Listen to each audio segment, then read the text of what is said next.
licenciado Jorge Merlo Fadel. ¿Cómo estás, Jorge? ¿Bien? Bien, muy bien. Vamos a hablar de terapias breves.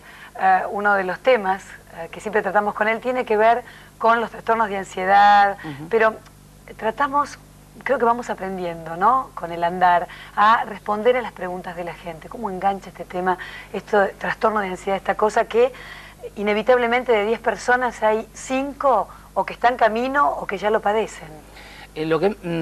Tomando en cuenta lo que vos decís, lo que más me llamó la atención fue cómo la gente llama para consultar cuando antes, a través a lo mejor de ignorarlo, no estaban ni siquiera asesorados sobre el tema. Y ese andamiaje por tantos profesionales que se pensaban que tenías malestares de corazón, o gastrointestinales, o súbitas aumentos de fiebre. Entonces hacían que las personas pasaran por un arsenal de médicos, por un arsenal de estudios y de remedios, y todo daba perfecto.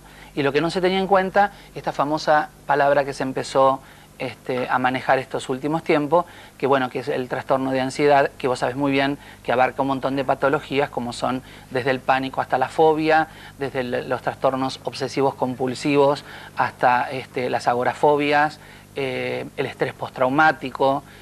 O sea, hay una gama de todas estas patologías que son de fin de milenio, pero que de última siempre estuvieron en la sociedad, nada más que no atacaba de la manera como hoy ataca. A mí lo que me conmueve es este tipo de terapias breves que la psicología ha acudido en ayuda de esto y en poco tiempo podés salir de esto, porque antes vos decías no hay respuesta, ahora sí, respuesta académica, gente que ha abierto la cabeza y que uno puede aprender a solucionarlo.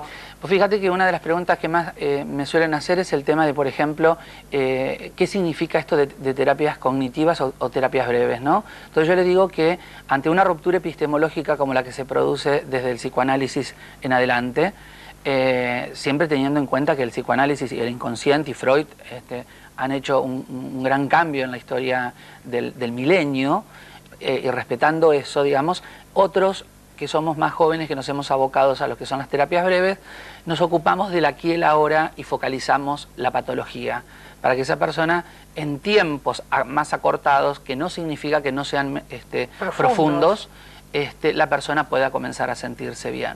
Un tema que fue muy pedido, por ejemplo, que vimos en otro programa, es el tema del TOC. El TOC es un trastorno obsesivo compulsivo. Obsesivo, ¿por qué? Porque a la persona le aparecen imágenes. Esto vamos a hablar de un plano A y un plano B en el pensamiento. El plano A es el plano racional, el que se toma conciencia, y el plano B es aquello del cual uno no puede manejar y aparece como de forma mágica, ¿sí? Pero es una fuerza que siente la persona por dentro imperiosamente de llevar a cabo algo. Entonces, ¿qué hace la persona? Frente a un pensamiento obsesivo, porque se da reiteradas veces y con una imagen, tiene una imperiosa necesidad de calmar eso que le pasa y busca de realizar una actividad. O sea, comienza siendo una actividad, después vamos viendo que se cronifica y termina siendo un ritual. ¿Por ejemplo qué? Por ejemplo, hay personas que se la pasan, vos los observás que miran para todos lados y cuentan, vos vas a ver que buscan permanentemente que todo tenga coincidencia, una simetría. Cuentan, por ejemplo, que ciertos lugares tienen que tener números pares. Pasan, por ejemplo, por al lado de una perilla de luz y la tienen que apagar tantas veces hasta que quede número par, y tiene que quedar, por ejemplo, se está yendo de la casa y tiene que quedarle apagada la luz. Si eso no ocurre, ese número par no da, se quedan parados allí tantas horas hasta que la cuenta da par. ¿Sí? Esa gente que toca un cenicero y lo toca, y lo vuelve a tocar, y lo toca, y vos seguís hablando y no sabes por qué lo sigue tocando, y lo va acomodando. Esas pequeñas cosas que pasan inadvertidas. Exactamente, así comienza siendo. Por ejemplo, te cuento un caso muy nuevito que acaba de venir al consultorio.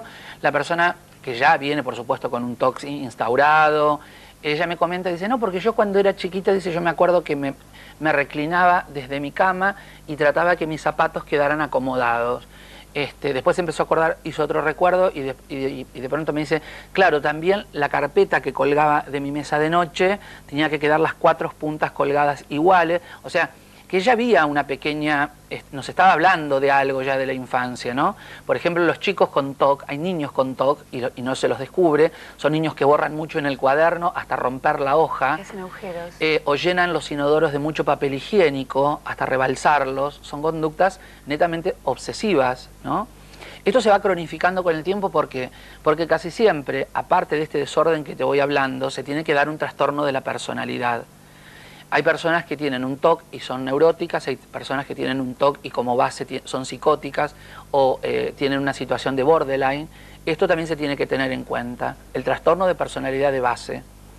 Cuando esto ocurre y uno diagnostica esa estructura de base, puede haber un hecho desencadenante que puede ser la muerte de un familiar querido, la muerte de un ser muy allegado, el casamiento o el nacimiento de un hijo. Ahí se comienzan a desprender la sintomatología. Cuando este hecho ocurre, aparece la idea obsesiva, como en este caso el de simetría que hablábamos recién, o puede también aparecer el de estar contaminado y tenerse que bañar compulsivamente. Cuando esta idea obsesiva aparece, vamos a suponer el de estar contaminado, aumenta la ansiedad, porque al aparecerle la idea, aumenta la ansiedad, se incrementa la ansiedad, y para que esta ansiedad disminuya, tiene que automáticamente ir a hacer el ritual. Por ejemplo, qué sé yo, bañarse con lavandina, por ejemplo, bañarse y terminar 4 panes de jabón. Casi siempre se da mucho con números pares, ¿sí? Y luego pasaríamos a una baja de esa ansiedad después que realizó el ritual. Esa baja de ansiedad nunca llega a un nivel 0, sino que se alivia, pero entra nuevamente en conflicto lo racional y lo irracional, porque la persona sabe lo que está haciendo, nada más que no lo puede frenar. No puede desenchufar. No puedes desenchufarse. Entonces, a partir de allí, donde trabajamos nosotros es aquí, en terapias breves. Que la persona, en vez de ir a realizar el ritual, no realiza el ritual y hacerle aumentar su parte racional, que sería, digamos, entre comillas, la parte sana, y tratar de que no ritualice. Y a partir de ahí empezamos con todos los que son los ejercicios y los entrenamientos cognitivos y conductuales. Jorge, gracias. No, a vos.